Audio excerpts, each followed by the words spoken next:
Reste à pouvoir enchaîner et le déplacement à Rennes mal en point est un véritable étalonnage. Avec ses 4 internationaux, Ramé, Lasland, Mikou, Viltord, de retour d'Irlande du Nord, les Bordelais vont tout de suite peser sur le match et trouver l'ouverture grâce à une nouvelle passe décisive de Viltord pour son compère Lasland. But quasi identique à celui inscrit face aux Irlandais, son 4e en championnat, son 5e en 8 jours.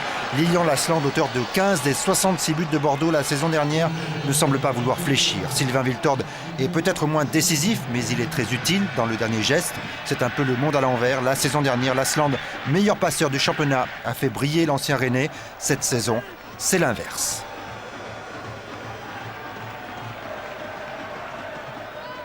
Mais Sylvain Viltord garde toutes ses qualités de finisseur. La preuve sur cet enchaînement Bonicel-Ziani, c'est le poteau qui va repousser la tentative de l'attaquant, à qui il manque simplement un peu de réussite. On était tout près du chaos et du 2e but bordelais.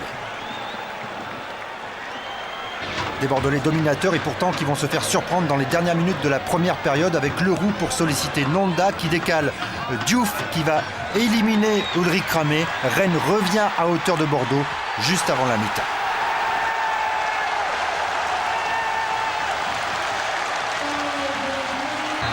Elie Baup a le regard noir, il a en tête les occasions manquées de la première période et il a raison de ruminer car ensuite le Stade Rennais revigoré va pousser et arracher la victoire, sa première de la saison, sur une inspiration malheureuse de Nissa Salvegic sous la pression de Nonda, très présent tout au long de la deuxième mi-temps que les Bordelais ont du mal à maîtriser.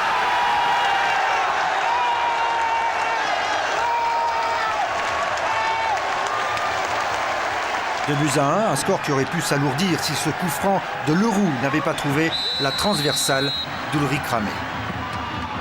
Alors pour tenter d'aller chercher un 2e match nul consécutif en déplacement, l'entraîneur bordelais lance Zanotti et Feydouno et ce sont eux qui ont la balle de match. La tête de Pascal Feydouno ne trouve que la base du poteau, décidément peu conciliant. C'est la première défaite des champions de France. Quand on ne gagne pas un match ou quand on ne ramène pas des points, on a tous à se remettre en cause, moi le premier, mais je regrette qu'on n'ait pas concrétisé en première mi-temps ces occasions. On était en place, on sortait le ballon comme on l'avait prévu et on s'est retrouvé dans des situations de concrétiser. On n'a pas su tuer ce match en première mi-temps et on l'a payé au prix fort ensuite.